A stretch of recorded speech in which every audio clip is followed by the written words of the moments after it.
Welcome to Building the Future. I'm your host, Kevin Horick. You can check out new episodes of the show every Tuesday and Thursday at 2 p.m. If you missed an episode or want to get more information about the show, please visit buildingthefutureshow.com.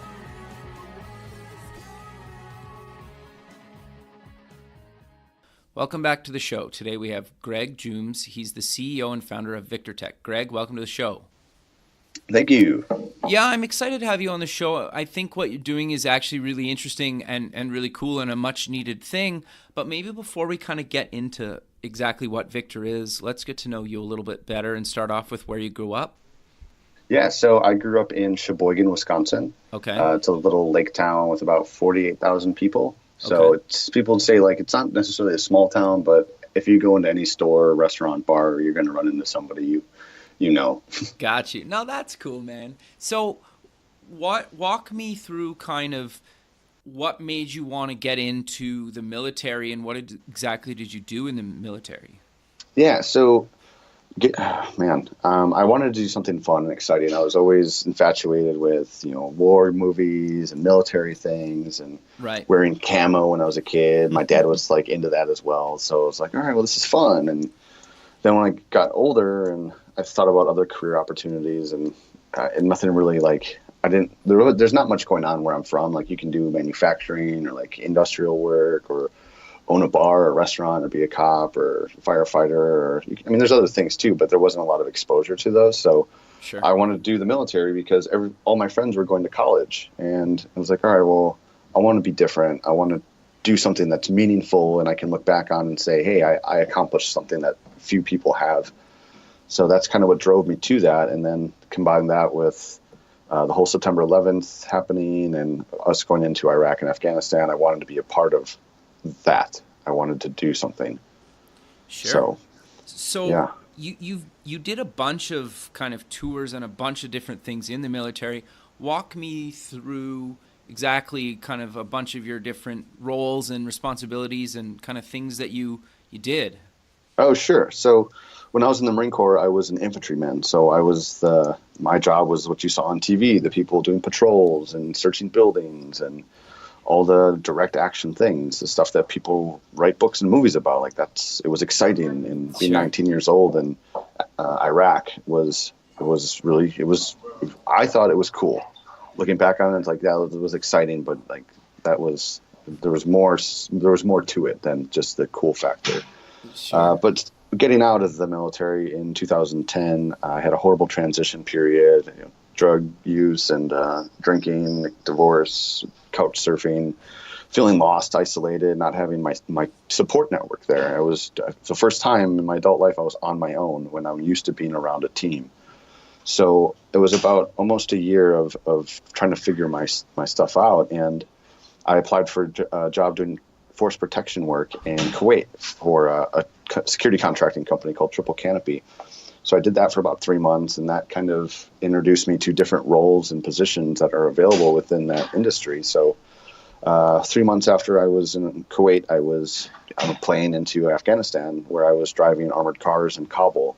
So I was working for a private company where I was taking care of the corporate employees and transporting them to and from different work sites.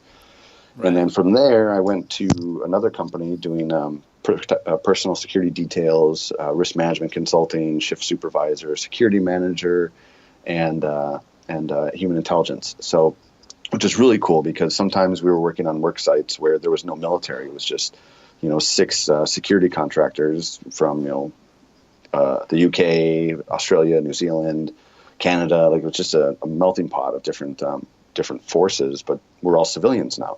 Sure. So that was the first time where I felt like, I was loving life. I was making really good money. I was riding around on, private helicopters and war zones. Like it was super cool. And I was like 24 years old at the time. It was nuts. It was literally like I felt like an action star in my own movie because for the majority, I was by myself a lot. And I say by myself, it'd be myself and like 30 to 60 local Afghan nationals that I was in charge of. And I'd have like one interpreter that barely spoke English. So like half the time I'm like trying to act out like orders to these guys to conduct security operations because there's such a language barrier where I'm like drawing pictures and like acting things out. It was fun. It was fun. It was funny. It was weird. It was depressing. It was many, many emotions into like short stints of deployment. Sure. So you eventually kind of got into tech and the startup space. Walk me through kind of your, after you're done kind of doing all that stuff, you ended up working at kind of Groupon, and walk me through kind of what you did there and what got you passionate about kind of staying in the space.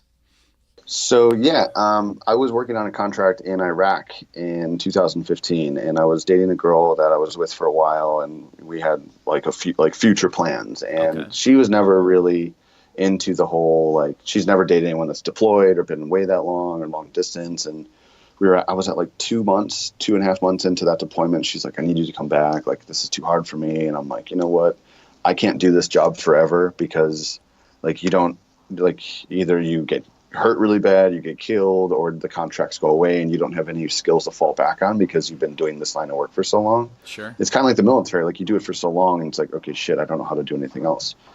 So I applied for, I was looking for jobs while I was in Iraq and living in like a modified shipping container. And I found it, I was on Indeed and I was like security position in Chicago, and Groupon came up. And I was like, wow, like I love Groupon. Like Groupon's awesome, and it's a tech startup, and they need someone like me. Like, holy smokes, this could be really great. Applied for the job. I went on LinkedIn and tried to find as many people that worked there as possible to just see what the company culture was like and what I should do to make myself a better candidate. And everyone's like, dude, your resume is extremely impressive. Like, you shouldn't have a problem. And it was like 2 weeks of onboarding, and I got the offer letter, and like, we'd love to have you. And then my employer in Iraq held my passport. They weren't letting me leave the country. They're like, well, we can't get you out on time. Like, you're going to have to stay here, because they were having visa issues getting new guys into Iraq. Okay. So they get fined every time there isn't somebody filling a position by the contracted agency. So they'll be like, hey, you get fined $1,000 a day that this person's not on the project. So they don't want people to be able to leave. And since it wasn't a medical emergency, they were just kind of like, yeah, we'll get around to it. But I almost missed my hiring date at Groupon because of the company messing me around. I had to get the embassy involved. It was a nightmare. But anyways, I got to Groupon and I liked it. I really enjoyed seeing how it works. And I was doing executive protection for the C-suite employees and the employees within the office, and then also intelligence work. So I was like investigating, angry calls, angry emails, all sorts of things, just to vet these potential risks. And it allowed me to like really kind of understand like how the corporate world works. And it was really eye-opening, because I just was like a sponge. I'm like, wow, this is so great. I want to do this, but I want to do this in a different kind of capacity. And then working with different vendors and stuff, it was just really myself. I've always been the kind of person that like, I want to learn. I just want to learn about something that it's exciting, it's fast paced. And then I found a purpose in it by getting in contact with Bunker Labs, which is a veteran entrepreneur incubator here in Chicago. They're actually in 15 cities in the United States, but they help veterans start businesses. And I watched a panel of them speak, and it was like, wow, I didn't go to college or business school, but you're telling me I can still start a business? And like, yeah, we did it. I'm like, wow, okay, well, yeah, like, and I started, everything just started turning. And I'm like, wow, what do I need to do? They're like, well, the best thing is like find a problem that other people have and then solve it for them. I was like, well, my biggest problem was getting out of the military and like feeling so lost and isolated and abandoned almost, where I didn't know what to do with myself. There was no structure. And I didn't know where the tools and resources were for me and my demographic of people to be able to thrive, because there's so many great programs out there, and there's so many businesses that want to either hire veterans or support them and their spouses. Like, why am I not helping people find those resources that are targeted and local to where they are and what they're looking for? So I kind of just set out on that. And 2 years later, our app is about to launch. We got approved in the App Store, and now we're beta testing. So congrats, man. That's great.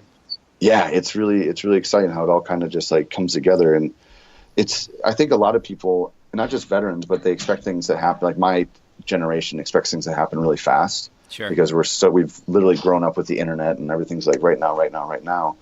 And people don't realize that if you just stick with something You just want it. You just stay with it. You just stay with it like anything, like school, like you're learning how to play an instrument or a new language or draw a painting. Like you just stay with it, and you will get better than the people around you that aren't training like that, Sure. or that aren't building anything. And it's motivating. It's really motivating. It gets me really excited. No, that's great, man. So you kind of give like a quick overview of what it is, but how does Victor exactly work? Like, how do I use the thing? Right. So Victor is designed for military veterans, active duty service members, their families, and people that they invite onto our platform that have been very important in the success of their military service. Okay. So say my buddy that used to send me care packages, or my friends that used to pick me up from the bar, or used to listen to me complain or just vent about my service or whatever it was. Like those people are important to me in my success of who I am today. I want them to be a part of my community because we shouldn't be alienating, like separating, like, oh, you're vets, we're only helping vets. Like, no, like you can help them and you can help other people and have a larger impact and help change the whole, like, I don't know, the barrier. So we wanted to open it up and have a bigger value prop to our paying customers, which are those large corporations that are looking to hire veterans or elevate their brand amongst their competitors within our demographic. And also to be able to attract a regular customer. So like say a small business that is offering, a free beer with a burger. Okay. To verified Victor users. That's awesome. But we don't want that deal to go away. To be on the platform for a small business, you have to be hired. You have to offer something, whether it's a discount, a special, an event, activity, or a hiring opportunity. You have to offer something to our community because the idea is you're helping us out. We want to come and support your business or your organization. So we're incentivizing both sides of the market, right, to support one another. Like, yeah, you're a military supporter. Now help support this business that is also supporting the military community. Like we want to keep it all in house, but expand that house, so to speak. No, I love that. I think that's great. So I download the app. I add people to my community, and then what I do. So right now in our MVP, we are focusing on community, which are local businesses, events, and activities. So those local businesses are not only local, they're also online businesses. Again, we're launching in Chicago. Okay. Because it's the third largest city. I'm here. My network's here. There's a big military training facility like 20 miles away. And we want to be able to, if we can perfect the system here in Chicago, and because this is the third largest city in America, I mean, we can take this model and kind of recreate it. Sure. With, we're running very, very lean. We bootstrapped everything. We ran a successful Indiegogo campaign, raised $26,000 on that. And that Congrats, man. That's awesome. Yeah. I mean, we've just been hitting these milestones and it's crazy cool. So again, how it helps the user in this stage, you can identify businesses in Chicago that are hiring, that have an activity, an event, or whether it's a community organization like a Chamber of Commerce that's throwing on countless numbers of street fests. We want to put our brand on these events and these businesses and activities to get veterans and their supporters out of the house. And so we can start identifying them. We want to know how many veterans are out there, how many people want and need these products and programs and services, so we can help market those items back to our demographic. In the future, we want this to be able to, when we come to scale and start launching in different cities, we want this to be able to be a transitional tool. Gotcha. To be able to start, push notifications to the user while they're still in the military and using the tool to navigate their city or their installation, that they'll have a familiar tool in their transition. So they'll be able to find, based on what I'm looking for in my life after service, I should be looking at relocating to city A. Okay. Because it has X amount of businesses that are Victor friendly, and it replicates the community I just left. So if you left a military base and they had 1,000 businesses that were hiring, they're offering discounts, deals, free services, why wouldn't you want to try to find a similar city to move to keep that lifestyle similar? It makes sense. Yeah. Because it's such a delicate period of your life where your friends are gone, they're all moving in different places. You have to start over essentially. And a lot of people go back to their home of record because that's the most familiar community. And that's not necessarily the best place to go to. Like if I would have came to Chicago right away, I probably would have been in a different, I wouldn't be doing this probably, but anyways, I guess it's good that I didn't go back to my hometown, but for everybody I don't want them to have to kind of go through that where they go home and they're like, oh, well, I'm just on leave. And then a month goes by and they're like, oh, crap, I have to get a job. I have to get a primary care doctor. I have to go grocery shopping. I have to pay rent. I have to get insurance. And it's all these things that's like, it's overloaded. It's overwhelming. So we just want to say, hey, you can search for an insurance provider on the platform in your area that you can just go and talk to, and they'll walk you through everything. If you want to find a primary care physician, we're working with medical groups that can just plug you in. Like you can find that primary care physician that is similar to you going to the aid station for sick call. It's like, okay, well, I can't just do that as a civilian. That's called the emergency room, and that's expensive. Interesting. Yeah, I guess like obviously, well, I've never been in the military, and so I think a lot of people obviously that haven't as well really don't understand how difficult it can be to be gone for months at a time and then be like end that part of your life and then kind of restart just living in America day to day again, right? Like to your point, like just trying to find and set up all those kind of things that people do just sporadically kind of throughout their life as, like, okay, well, now I can get my driver's license and now I can get insurance for my car. Like, but when you come back, you have to do, a handful of things or more than that, just automatically, right? Yep. And it can be very overwhelming, especially if you're in a new city and you don't know where to start. And that's really why I kind of wanted to have you on the show, because I think just promoting what you're doing and hopefully it can, help you guys get more users. And I also think the main reason I wanted to have you on the show is because, you are a vet, and just being able to share your story that, and hopefully other vets, could potentially do something that they want to do and inspire them to maybe do a startup as well. Yeah, absolutely. I mean, for me, I had such a hard time being out of the Marine Corps. While I was in the Marine Corps, towards the end of my contract, my enlistment, it was like, I can't wait to get out of here. This sucks. This organization is so disorganized. And then you get out, and for the next couple of years, you're like, oh my God, I miss it so much. Like there was so much structure and life was so easy. And I just had to wake up and just walk to the chow hall and eat food. And I got to do that 3 times a day. And now I have to cook and grocery shop, just take me back. But then I went into contracting, and it was like, okay, I found a different purpose. Like in the military, you have a purpose and people tell you what that purpose is. And you get out and you have to figure that out on your own. And that didn't work for me. And then I learned basically just figured out talking to other people, hey, why don't you start a business? Why don't you do something on your own? And finding that new purpose, oh my gosh. I still talk about my military service, but I tell people what I'm doing now because I'm really excited about this new thing that I'm doing. Yeah, my military service is awesome, and there's great stories, and it's sad and exciting, and it's cool. But what I'm doing now, I'm really excited about, and I wish more vets would just focus on finding that purpose instead of just oh, I have to go to school because I have a GI Bill. Right. Yeah, do that, but you need to find the thing that makes you tick. I had one of my buddies, he's from the Canadian military, called me a couple of weeks ago, and he was in a mental hospital, and he's like, I just can't do it anymore. I was having really bad thoughts, really negative of hurting myself. And I'm like, well, wow, dude, tell me what's going on. And his biggest thing was, he's like, I don't feel badass anymore. I don't feel like people understand or people give a shit about it. I'm like, dude, they don't.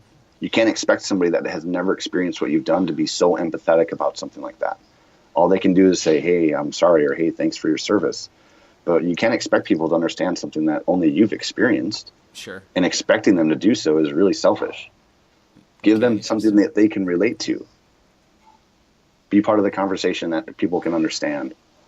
Sure. No, I think that's really good advice. But I also think that you brought up something obviously with your conversation with your friend, but I also think being passionate about something, and when people can see that you're passionate about that, and when you're giving back in such a huge way like you're doing with Victor, that is kind of badass, right?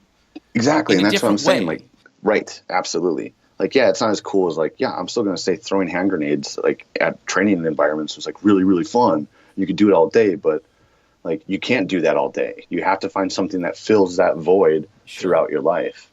So I think. No, keep going. Sorry, go ahead. No, I mean that's pretty much it. I mean, you're not going to be able. You have to come to terms with the fact that that's over, and I think it's like a relationship. Imagine having the best relationship with somebody that you just like, it had to die, and like how that felt and how you're still connected to that person or whatever. And that was like the military. And you just have to find that new thing that gives you that same feeling, but it aligns with who you are today in a way, I guess. I don't know. It's weird. Sure. I've been figuring some stuff out lately about why I think a certain way and why I feel a certain way when I'm doing something with Victor compared to what it used to feel like in my other career. And it's just kind of eye-opening how you can just make that connection and it makes you happy. Sure. So for people that are looking, I know you kind of mentioned that you're in kind of early beta and whatnot. How can people, actually potentially participate being a beta user, or, find out when they're going to be able to actually download this thing and use it on a daily basis? Yeah. So I would say go onto our website because we have a double-sided user base. So small businesses that are looking to, we built a self-service portal for the small businesses to be able to list their online business. They can include a discount. They have to include a discount in the form of a promo code, which is really easy for their point of sale system, because it just, you include the link, you include the promo code and the link to your website in your profile. People can click on it, it goes right to your website, and they enter the promo code and they can, shop from you. If you're a local business, you can pretty much do the same thing. You're just uploading a photo. You're selecting the categories of which your business operates in, a brief description, and then you submit it. Now, people aren't going to be able to really find it right now outside of Chicago, so I encourage as many online businesses as possible to sign up on the platform, and that's going to be through our website, through victorapp.io, and you can sign up as a business. If you're a user, you're a veteran or a military supporter, if you're a military supporter, you have to be invited by a verified veteran user. They give us 5 names and 5 email addresses that we then send the invite codes out to. That allows us to have like strict access control on who's actually on the platform. Instead of sending out a link that can be shared across the whole World Wide Web, that would kind of like destroy us. So it's very exclusive. It's for the right people, and we monitor that. So to sign up, to be able to notify when we get into your area and when we go live, because I encourage everybody to download the app as soon as we go live, because that'll allow us to then engage you as we grow and start identifying which cities we should be looking at next based on our user growth. Sure. So everything's going to be through victorapp.io. You can sign up as a veteran, and that's to capture the emails and your information and your verification.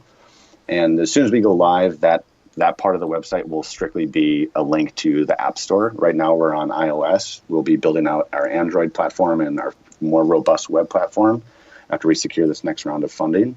Well, our first round of funding, if you count Indiegogo. Sure. So you mentioned kind of earlier, you bootstrapped it. Did you put in your own money before you did an Indiegogo campaign, or walk me through kind of the early stages of actually deciding to kind of go for this thing, and how did you raise your first kind of round of money? Was it self-funded, Indiegogo, a bit of both? A bit of both, yeah. So I got laid off from Groupon in September just because what they were doing around the layoffs, and I hadn't been there longer than the other guy. So I was like, okay, cool. And I got hit with a situation where it was like, okay, crap, I either have to go back to Iraq or Afghanistan to contract, or I have to stick with my startup. And I had just bought a house. I had just had some surgery done. So like I had medical bills, and like it was just the worst time to get laid off. I was like, this is horrible. But yeah, I decided, I'm like, all right, I'm going to do this. So I put in $25,000 of my own money. Okay. Which was everything. Like that was literally like I cashed out all my 401k and stuff like that, and said, I'm going to do this. And if I want people to give me money, I need to put in my own money, just because that's the type of person I am. Sure. People say like, hey, start a business and start it with other people's money. It's like, okay, well, yeah, ideally in a perfect world, yeah, but you have to be successful first for people to just like take a chance like that. Yep, agreed. So yep. I was like, all right, well, I was looking into an Indiegogo campaign because I wanted to use that to allow people in the future to do their due diligence on the company and see the traction and the following that we have and the success that we had without even having an app. We raised $26,000 on the internet because of my network of people and the brand and the following that I had going into this. And then I also sold really hard. Like a lot of people say, like, it must have been easy to run a campaign. It's like, no, it's very difficult. I spent 60 days of personally raising money from people. I would reach out to them on the phone, people that I knew that had money. I would ask them to donate. I would ask them to help. I messaged people individually on my Facebook page just saying, hey, this is what I'm doing. Can you kick in $20? And some people did, and some people didn't respond, and that's okay. But it was a lot of work, but we did it. We finished like $6,000 in the last like 24 hours, and it was insanely awesome. That's great, man. And actually, I love that kind of story around that, because you're right. A lot of people think that you put up these, campaigns to something, and then like money just flows in, right? And yeah, they don't realize that how much work can go in before you even put something up, and then once it's up, how much work it goes in, right? And you're right. Like, you need to spend time hustling, trying to get people to donate money, right? Yeah, I felt like a politician half the time. So I'm like calling people up and like, hey, can I count on you to donate to my campaign? They're like, what are you doing? I'm like, I need help, please. But that's great in itself, right? And that validates the idea. And I love the fact that you even put all the supporters right on your website. I think that's really cool of you. Well, yeah, I mean, those are our partners. Those are the people that supported us. Like, we're not going to forget about. I reached out to we reached out to all of them. Like, hey, give us a headshot, give us a profile pic, so we can include your name and a picture of you and a link to a nonprofit or a charity that you want to bring visibility to.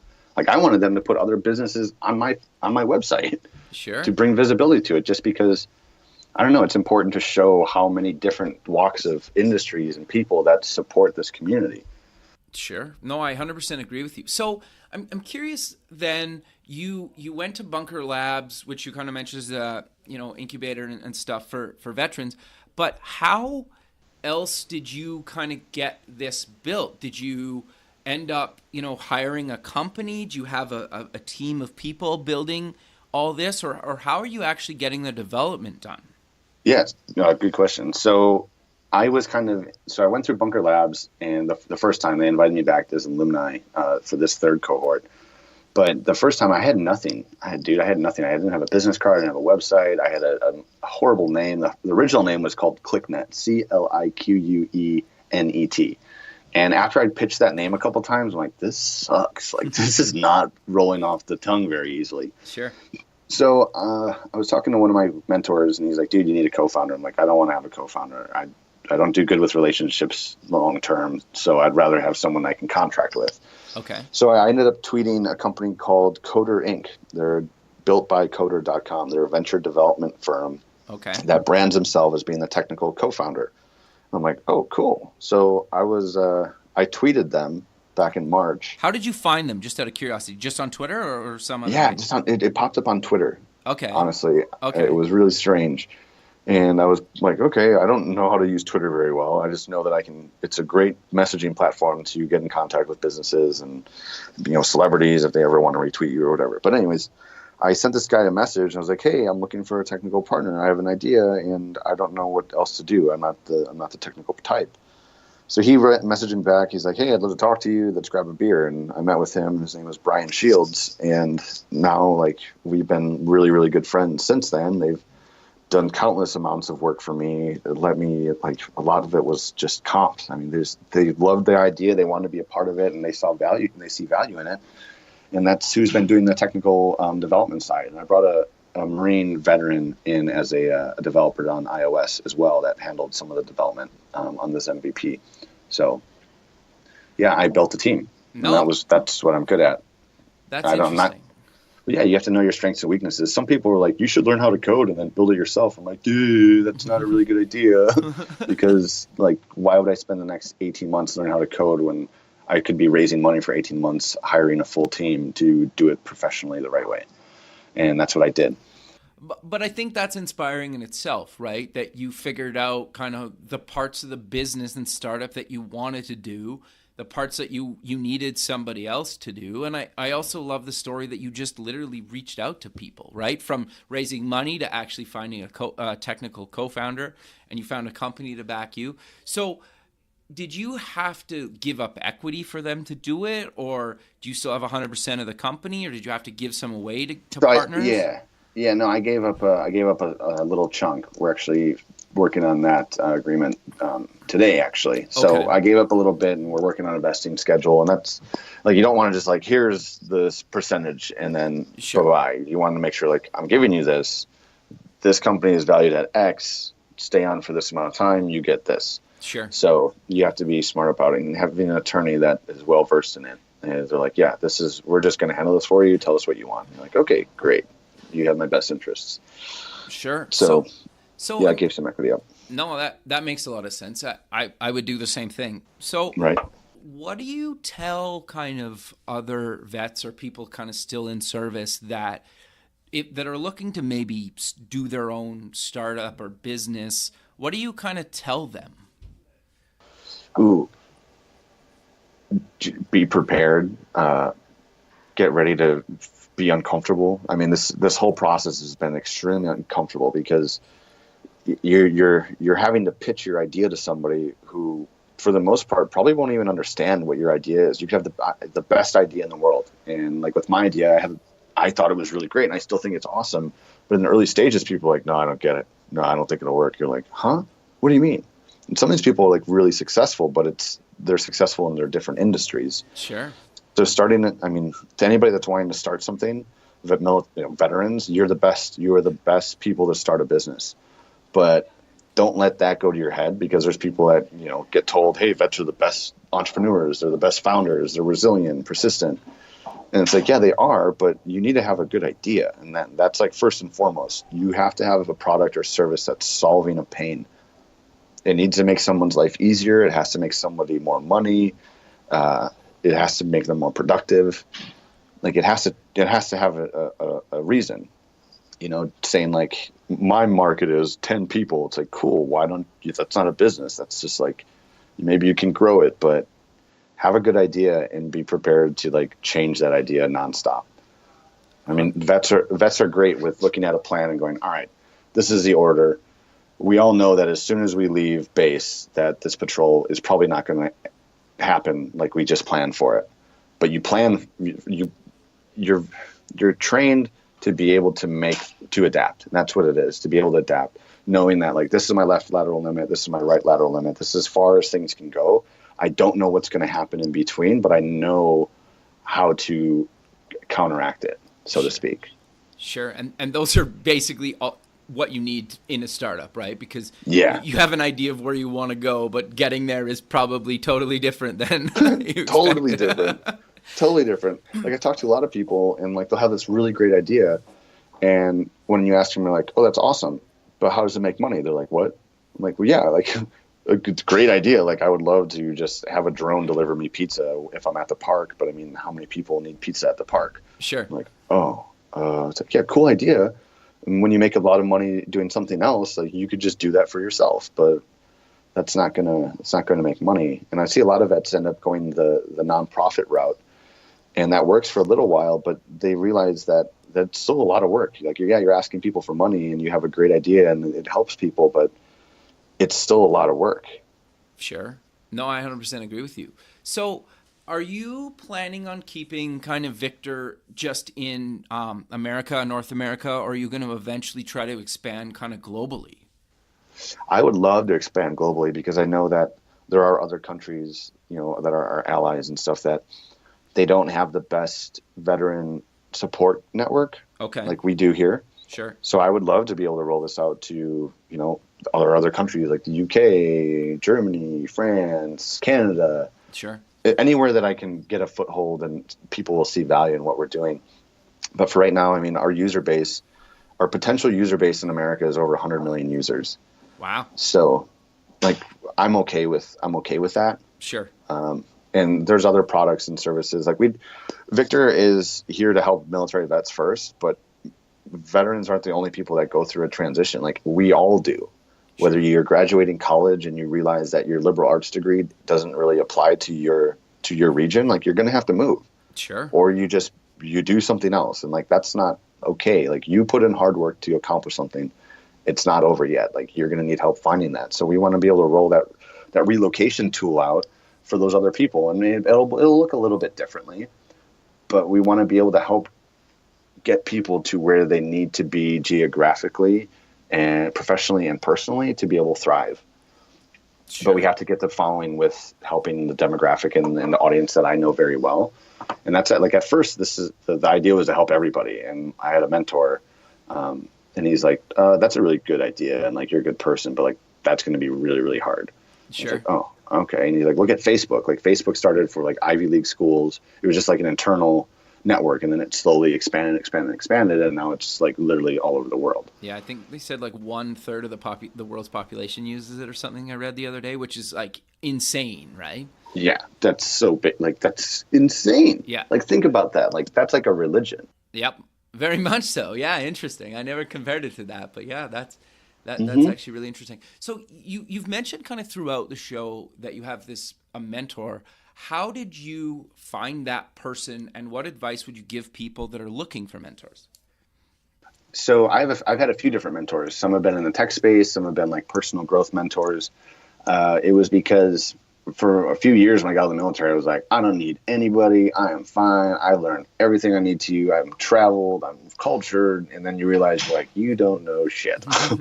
You've been like living in this different world, and you need to talk to people. And that's one of the things, whether it's come from asking people for money or for exposure or for a PR piece, it's just asking. If you see someone that's really smart and you're like, wow, how did you get there? I want to do what you do. I want to make the money that you make. Can you help me? Most often than not, like, not always, but the majority of responses is, oh yeah, of course. Like, thanks for asking. I'd love to help you. Because people don't want to ask for things very much because it's confrontational, and we're used to like technology and stuff where, I mean, I've found like great success in just asking, hey, can you do this for me? Can you do free work for me? Like, oh yeah, I'd love to do this. This sounds like a fun project. Oh, cool. You'll do the designs for me for free? Yeah, I love doing design work. And if I can do it for you guys and like be a part of this, absolutely. Interesting. So just ask. Just ask. I think that's actually really good advice. And that's kind of how I've gotten a lot of things in my career as well. And I think it sounds so simple, but to your point, so many people are scared to do it because it is confrontational, right? Well, yeah, and it's showing vulnerability. It's like, I don't know how to do this. I need help.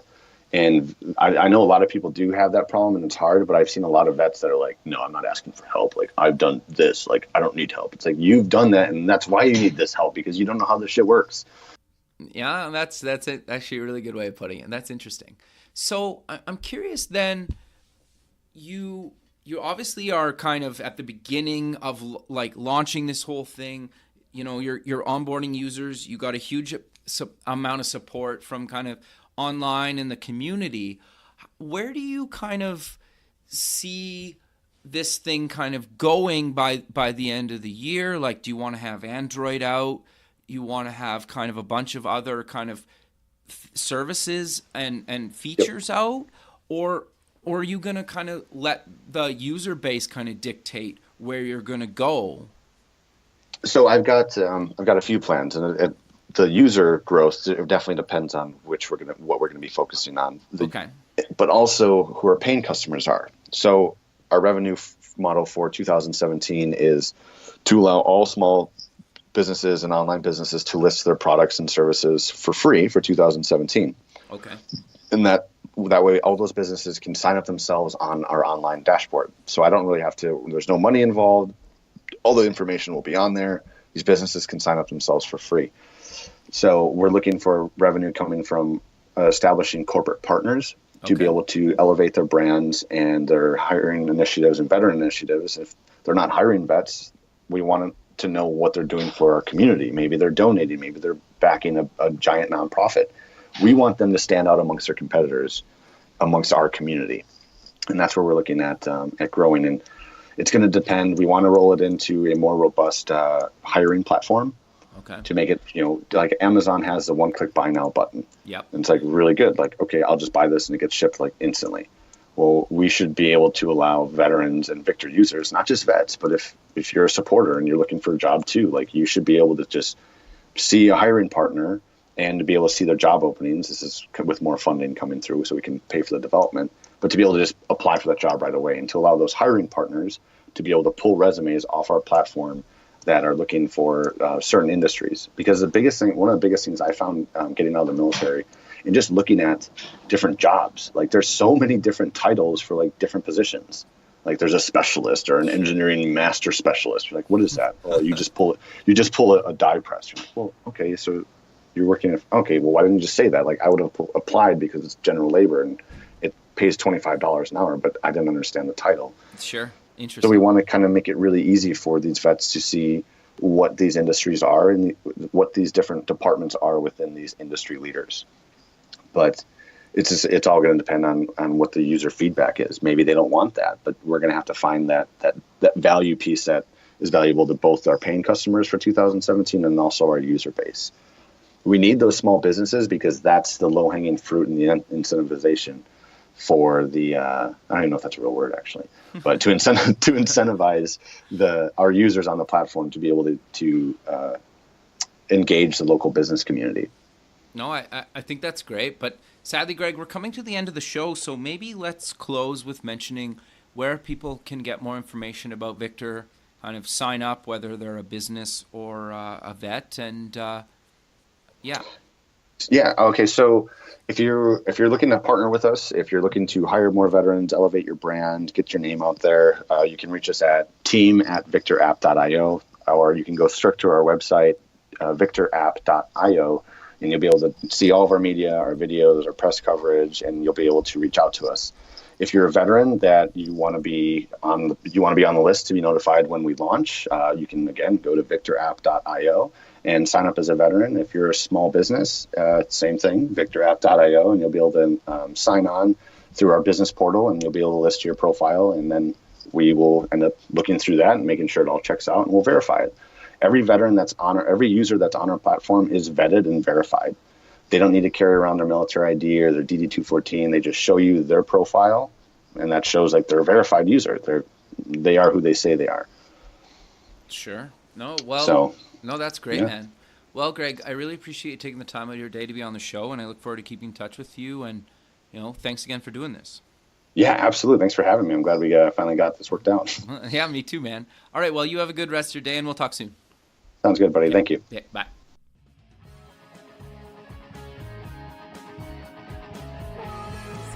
Thanks for listening. The music for the show is done by Electric Mantra. You can check them out at electricmantra.com and keep building the future.